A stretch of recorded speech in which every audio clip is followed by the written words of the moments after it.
What we've collected, yes, it's useful. Yes, we can see it's performing more or less as expected.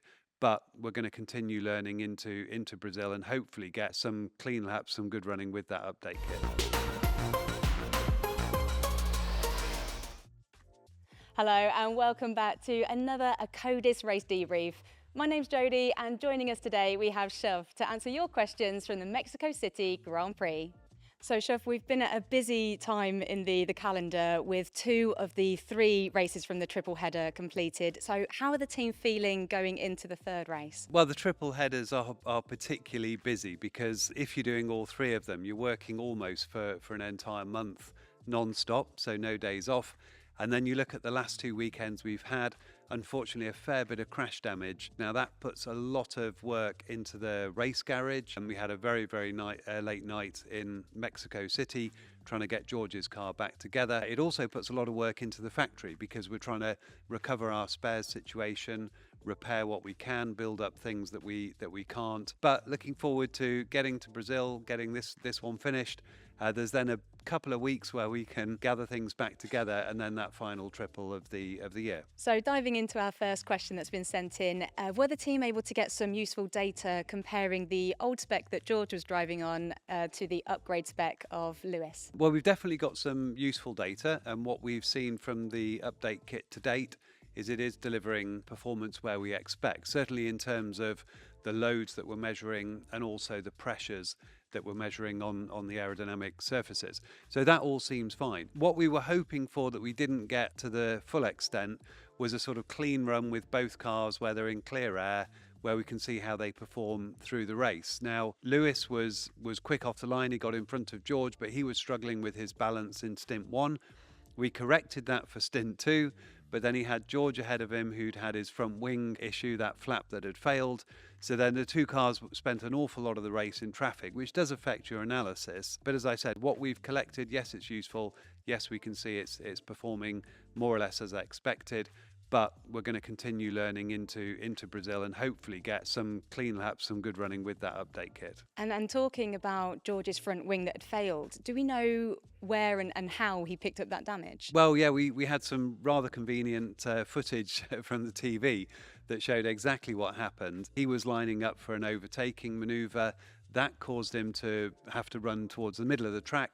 There's a big bump there and he hit that at full speed. Now, when you've got the DRS, the car's going quicker because you've got less drag, but also you've lost a lot of load off the rear wing, which then lets the front wing push down further into the road.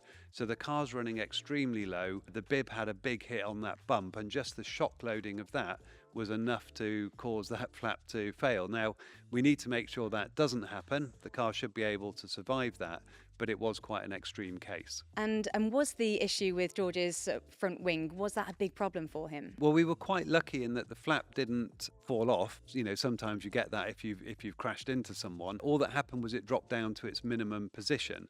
So he lost a lot of aero balance from the car. It was safe to keep running in that condition, but it meant that he had a lot of understeer.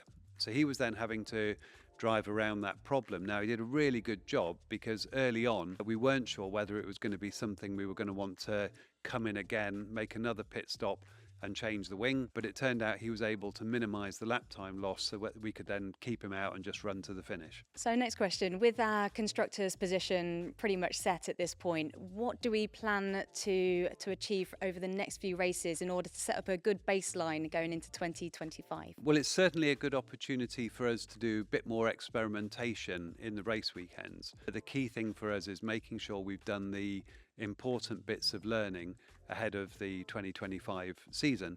Now, we're not bringing any more major updates to the car. It might be that we have some test items, some small bits of bodywork that we're looking at. But again, this would be very much in the context of learning for the future. So lots of opportunity to do setup work, lots of opportunity to use the 2 cars to compare different approaches, and hopefully over the next few we can just add to the learning that we've already made during this season. So next question, what's the most challenging part in repairing a car like we saw for George in FP2? Well, I mean, ultimately it's just the sheer workload involved in doing it. And if you look at a normal race weekend, the mechanics will come in on Wednesday morning and they'll start building the cars then. So they come out of air freight and they'll start assembling them, getting them ready. And they'll do that work right through Wednesday and then right through Thursday.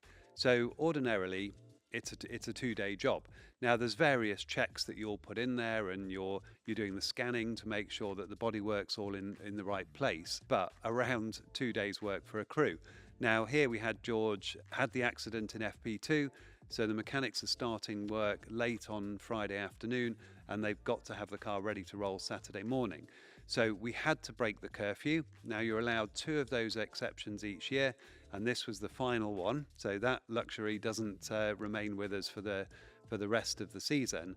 And they worked till the very early hours of the morning, went back, had a few hours sleep, came in again. So great job by the garage. Once Lewis's crew had finished his car, they all moved on to George's, and with a chassis swap, it really is starting from scratch.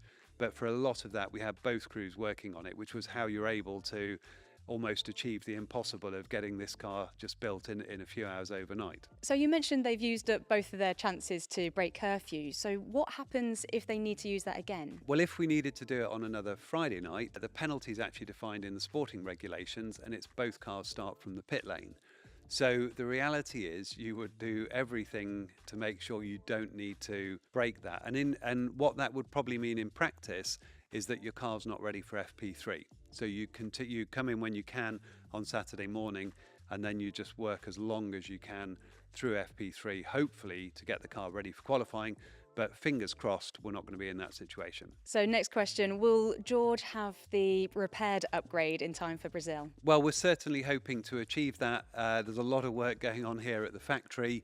That floor came back after Austin. It'll be on its way to Brazil any moment now, actually. And we're hoping to get that at the track on Thursday, ready to go onto his car. So all the plans are to achieve that, and we're confident that we'll be able to deliver. So we saw a number of rookies going out for FP1. How do you assess Kimi's progress from that FP1 session? We're really pleased with what we saw from Kimi. We were keen that he managed to do the entire session, which he did well. As you said, there were 5 rookies there.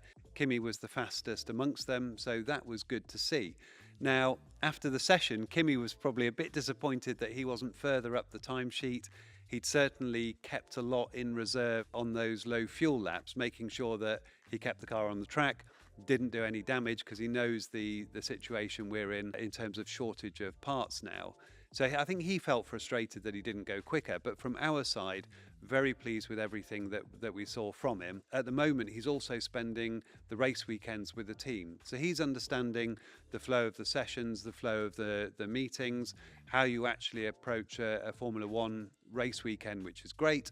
And then in between the race weekends, he's got a few tests where he's running our older cars. He's able to do that at some of the racetracks, just again to build up mileage, practice qualifying sessions, practice race distances. So that's all going to plan, and we're looking forward to getting him in the car next year. And then finally, Shov, what are our expectations going into Brazil? Well, the main thing is it's a sprint race. So you've got 1 hour to get the car sorted. Now we can try and get a head start on that with good work in the simulator, try and make sure we've got a setup that when we hit the track, the drivers can really get into it, learning about the tyres, learning about the car. But that's the key challenge. Now, what do we think we can achieve? Well, recently we've seen McLaren and Ferrari very, very good in the slow corners. Brazil's got a lot of that in Sector 2. So we think they're going to be very difficult opposition. But for us, I'd say a podium would be a great result.